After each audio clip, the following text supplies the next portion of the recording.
अजामिल जो है उसका जन्म हुआ तो महाराज 1 साल से लेकर के 7 साल तक बहुत भगवान की क्या कर रहा था? पूजा अर्चन वंदन कर रहा था और बड़ा पूजा करता। फिर उसके बाद थोड़ा और बड़ा हुआ और एक दिन महाराज किसी के साथ में गया वन। जैसे वन में जाता है, एक वैश्य कीड़ा कर रहा था काम और अजामिल देखा, उसका मन जो है भ्रष्ट हो गया। उसके बाद घर आया और दोस्तों के साथ, फिर उसके बाद अकेले गया, उस वेश्या को धन देकर वापस उसको अपने घर पे लेके आ गया और महाराज पूजा अर्चन बंधन सब छूट गया और उसके साथ विवाह कर लिया। विवाह करने के बाद जो है भगवत कृपा से एक दिन उसी के गांव में कुछ संत आए। तो महाराज कुछ गांव के बाहर जो है बच्चे खेल रहे थे। तो महाराज संतों ने सोचा कि बच्चे जो परमात्मा का स्वरूप होते हैं, इन्हीं से पूछ ले। तो कहा, हे बच्चे इधर आओ। बच्चे आए, बोले पूछो, क्या पूछना चाहते हो महाराज जी? बोले आप लोगों के गांव में कोई संतों का भक्त है? बोले है ना महाराज जी, हमारे इतना बड़ा गांव है ना, मगर एक ही महाराज व्यक्ति है, बहुत बड़ा धर्मात्मा। बोले कौन? बोले अजामिल। बोले कहाँ रहता है? बोलो देखो ये गली गई है ना, उसका 11वां घर है लेफ्ट साइड का। बोले अच्छा। और महाराज संत ने बात को मान लिया, विश्वास कर लिया, चल दिए। चलते चलते पूछा किसी से, अजामिल का घर कहाँ है? बोले यही सामने वाला है। बोले अच्छा। और दरवाजा महाराज खटखटाया।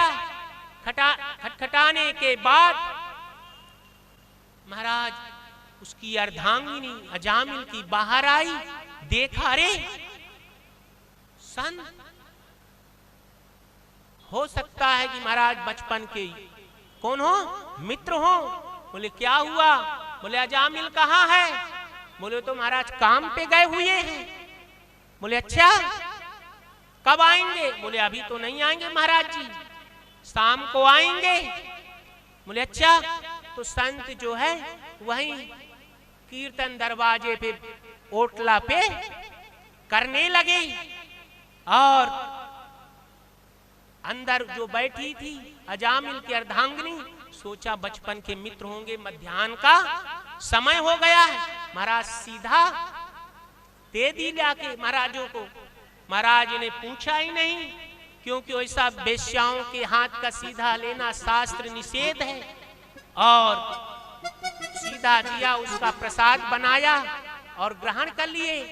फिर कीर्तन चालू हो गया और महाराज शाम का वक्त हुआ। शाम का जब वक्त हुआ तो महाराज अजामिल आया तो अपने दरवाजे पे ओटले पे देखता कोई संत महात्मा, तो शर्म के मारे महाराज आगे दरवाजे से नहीं गया। अरे पहले मैं भी ऐसे करता था, पीछे के दरवाजे से गया। जैसे पीछे के दरवाजे से जाता है, अपने अर्धांगिनी से पूछता, देवी ये कौन है? बोले मुझे मालूम नहीं, आपका नाम बतलाए हैं। तो मैंने महाराज उनको सीधा दे दिया। उन्होंने प्रसाद बनाया, ग्रहण किया और अर्धांगिनी ने कहा भाई मिलाओ। बोले स्नान कर लूं, भोजन कर लूं। भोजन किए। फिर अर्धांगिनी ने कहा कब से बैठी इंतजार कर, जाओ मिल के आओ। और अर्धांगिनी के कहने में महाराज अजामिल आया। जब अजामिल आता है, प्रणाम किया। बोले महाराज बोलो, क्या बोल रहे थे? बोले बेटे आपके यहाँ भोजन तो मिल गया है, अभी दक्षिणा बाकी है। तो अजामिल कहने लगा, महाराज बस इतना समझ लो, मैं आपको लूटा नहीं हूं। तब बोले, हम ये तुम्हारा धन दौलत दक्षिणा के रूप में हमें नहीं चाहिए, तो फिर क्या? बोले, जो तुम्हारी अर्धांगिनी गर्भवती है, पुत्र को जन्म देगी, उसका नाम नारायण रख देना। बोले, इसमें कौन सी बड़ी बात है, क्यों रखूं, क्या आपको फल मिलेगा? बोले, हमारे प्रभु का नाम नारायण है, हमें बहुत प्रसन्नता होगी। बोले, अच्छा। बोले, ठीक है महाराज, रख दूंगा, अब जाइए। और महाराज कीर्तन करते हुए चल दिए। उसके बाद नवमांस परिपूर्ण होने के बाद अजामिल के पत्नी के पुत्र उत्पन्न हुआ और उस पुत्र का नाम नारायण रख दिए महाराज।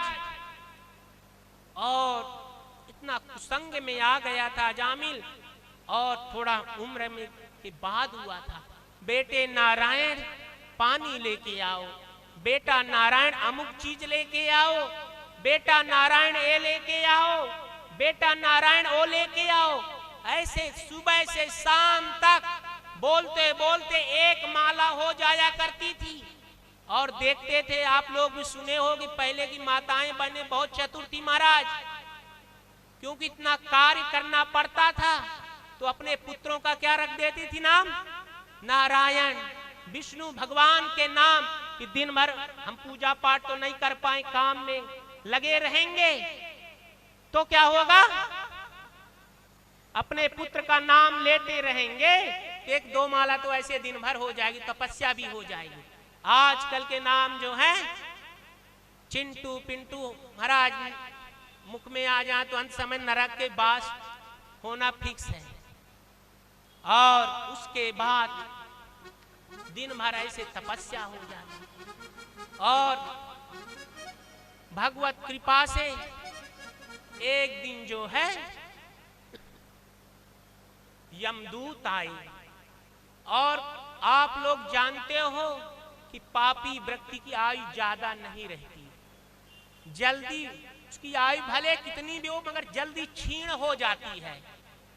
और यहाँ भी अजामिल के साथ ऐसा ही हुआ कि महाराज 12 वर्ष अभी शेष हैं और यमदूत आ गए। और अंतिम समय तो आप लोग जानते हो कैसे तड़पना पड़ता है। तो महाराज यमदूत कैसे दंड देते हैं, बाण छेदते हैं, रस्सी में बांधते हैं और भाला छेदते हैं। तो महाराज जैसे अजामिल को बांध के पीटने लगे, वैसे अजामिल अपने पुत्र नारायण को पुकारता, बेटा नारायण आओ बचाओ, बेटा नारायण, बेटा नारायण बचाओ। महाराज उसका पुत्र नारायण तो नहीं आया, मगर विष्णु पार्षद आ गए। और जैसे इधर आए तो देखा, अरे यमदूत। बोले, क्यों आए हो? अरे महाराज अजामिल जिंदगी भर पाप किया है। बोले, आपकी बात सच है, मगर पहले ये बताओ कि अजनबी या अनजाने में अग्नि में पैर पड़ जाए तो क्या जलन नहीं होगी? क्या अग्नि माफ कर देगी क्या? महाराज जलन तो होगी ना। तो अनजाने में इसका नाम अंतिम समय प्रभु का आ गया है तो छोड़ दो। और आज के बाद सुन लो, जो जीव अंतिम समय में प्रभु का स्मरण करेगा वहां भूल के भी कभी नहीं जाना।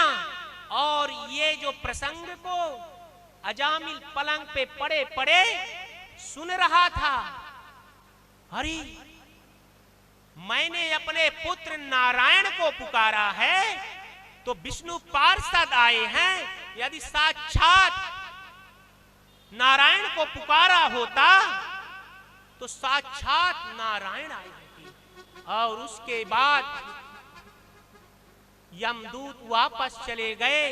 12 वर्ष जो आयु शेष थी उसको पूर्ण किया। बहुत भगवत कृपा थी उसके ऊपर हुई और दिनदास पूजा पाठ करने लगा और उसके बाद भगवान के चरणों में से जगह मिली। बोलिए भक्त वत्सल भगवान की जय हो। बोले कृष्ण कन्हैया लाल की जय हो।